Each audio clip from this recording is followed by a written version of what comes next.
दिसंबर लौट आया है, तुम्हारे लौट आने की नई उम्मीद जागी है।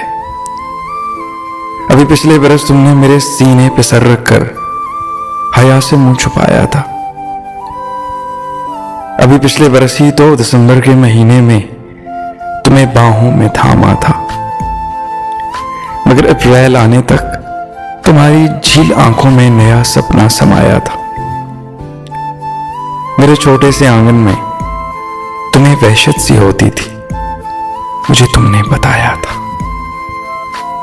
किसी की कैद में रहना मुझे अच्छा नहीं लगता, मैं एक आजाद पंछी हूं।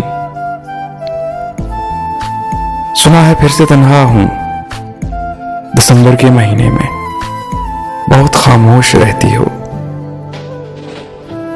कि जिसको तुमने चाहा था वफा के नाम से उसको बहुत वहशत सी होती है।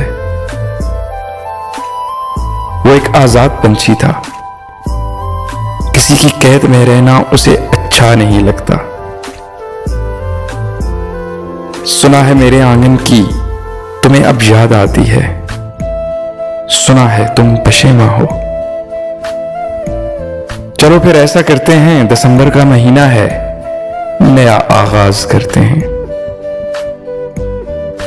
तुम्हें बाहों में ले लूं मैं, मेरे सीने पे सर रख कर हया से मुंह छुपा लो तुम। दिसंबर लौट आया है, सुनो अब लौट आओ तुम।